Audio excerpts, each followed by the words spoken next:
첫 번째 경기 바르셀로나 대 에스파뇰 분석 시작해보겠습니다.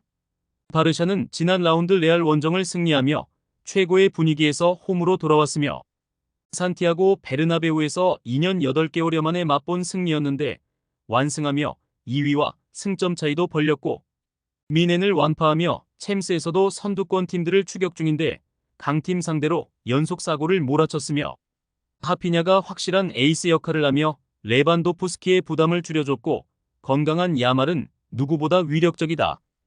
에스파뇰은 마요르카전 승리 이후 연패를 당하며 강등권 커트라인 선으로 떨어졌으며 최근 승격과 강등을 반복하고 있는데 이번 시즌도 강등 위험이 크기 때문에 리그 최강이자 카탈루냐 더비 라이벌인 바르샤 상대로 승점을 따내길 원할 것이며 전력의 차이가 큰 상대를 원정에서 만나기에 공격 의사를 보이지 않는 텐백을 가동할 것이 유력하다.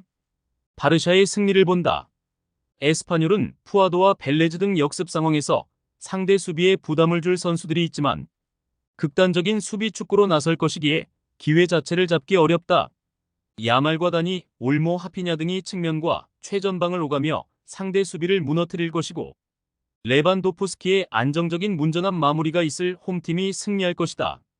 두 번째 경기 발베이크 대 알메러시티 분석 시작해보겠습니다.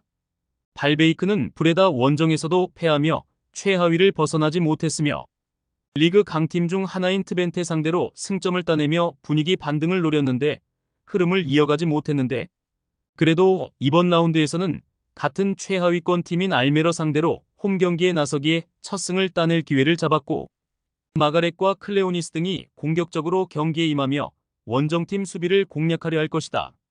알메러시티는 최근 두 경기에서 승점 4점을 따내며 중위권 도약을 노리고 있는데 지난 라운드에서는 난적 네이메언을 잡았고 이제 연승 도전에 나선다.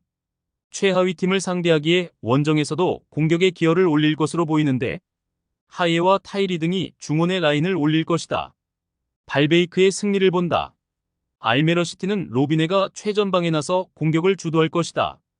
그러나 로메라투와 반더 루가 중원을 두텁게 하며 홈에 임할 발베이크가 분위기를 내주지 않을 것이고 원정 경기력이 떨어지는 알메러시티 상대로 마가렛이 집요하게 문전 침투를 노릴 것이고 클레오니스와 반더 워터가 측면을 지원할 발베이크가 승리할 것이다.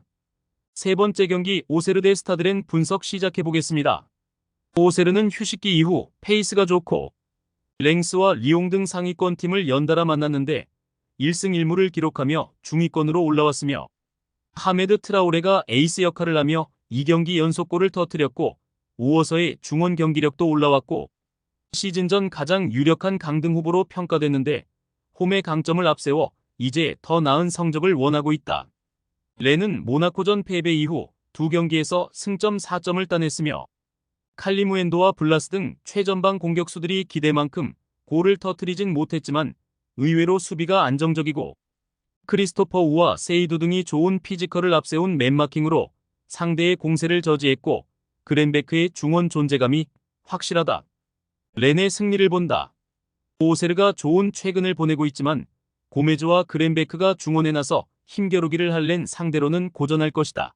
또 원정팀은 세이두를 비롯해 최종 수비가 트라오레와 페린 등의 문전 침투를 저지할 수 있고 구이리와 하테보어의 측면 공격력으로 승부를 볼 렌이 승리하고 무패를 이어갈 것이다. 네 번째 경기 르아브르 대 몽펠리에 분석 시작해보겠습니다.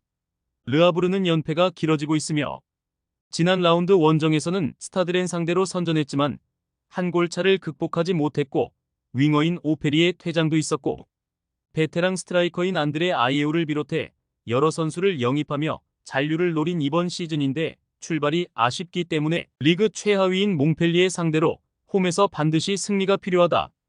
몽펠리에 역시 4연패를 당하며 최근 흐름이 좋지 않고 그 기간 상대에게 14골을 실점하는 등 수비가 무너진 모습인데 단 지난 라운드에는 사바니어의 퇴장이라는 변수가 있었고 할만한 르아브르 상대로 나설 원정 경기에서는 소극적인 운영보다는 노르딘과 카즈리, 아담스의 스리톱을 앞세워 공격적으로 나설 것이다. 몽펠리에의 승리를 본다. 르아브르의 홈이고 아이에우가 있긴 하지만 다른 선수들의 경기력 저하가 크다. 타르갈린이 적극적으로 중원에서 공격에 가담하겠지만 홈에서 상대를 압도할 정도는 아니며 카즈리와 아담스가 상대 수비 뒷공간을 공략해 기회를 잡을 몽펠리에가 승점 3점을 챙길 것이다. 다섯 번째 경기 맨유 대 첼시 분석 시작해보겠습니다. 맨유는 웨스트햄에 패하며 리그 14위까지 추락했고 오심 이슈가 있던 경기였는데 그 경기 이후 테나흐가 경질됐기에 어쩌면 잘된 결과일 수도 있으며 테나흐가 경질되고 스포르팅의 감독인 아모림을 데려오기로 결정된 상황에서 나선 첫 경기에서는 레스터를 완파하고 리그컵 8강에 진출했고 전반에만 4골을 몰아쳤는데 카세미로와 페르난데스 등이 적극적인 공격 가담으로 나아진 경기력을 보였다.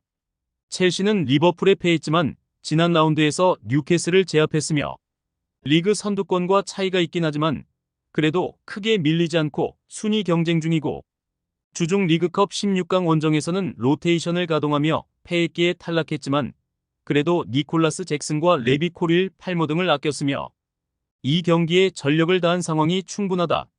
접전을 본다.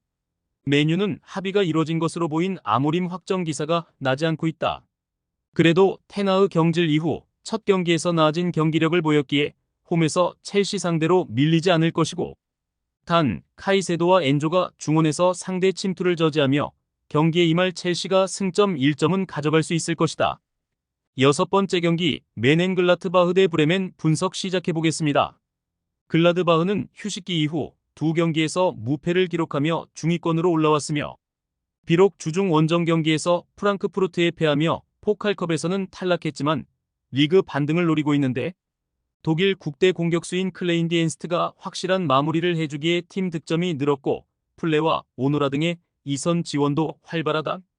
브레멘 역시 최근 흐름이 좋으며 4경기에서 승점 7점을 따내며 9위까지 치고 올라갔고 지난 라운드에서는 레버쿠젠 상대로 승점을 따는데 두쿠시가 부진하던 시즌 초반을 지나 전방에서 존재감을 보이고 있고 리넨과 비텐쿠르트의 중원 경기력도 나아졌고 이 경기는 원정이기에 수비적으로 나서며 패하지 않으려 할 것이다.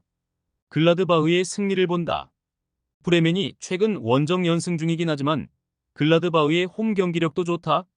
뇌하우스를 벤치로 밀어낸 바이글과 레이츠가 상대 중원의 압박을 이겨내며 공격 전개를 책임질 것이고 클레인디엔스트가 확실하게 마무리할 글라드바흐가 승리할 것이다. 최종 조합은 영상 아래 고정 댓글로 말 걸어주시면 오늘 정보방에서 무료로 공유해드립니다. 제발 손해보면서 토토하지 말고 다같이 웃으면서 즐겁게 베팅합시다.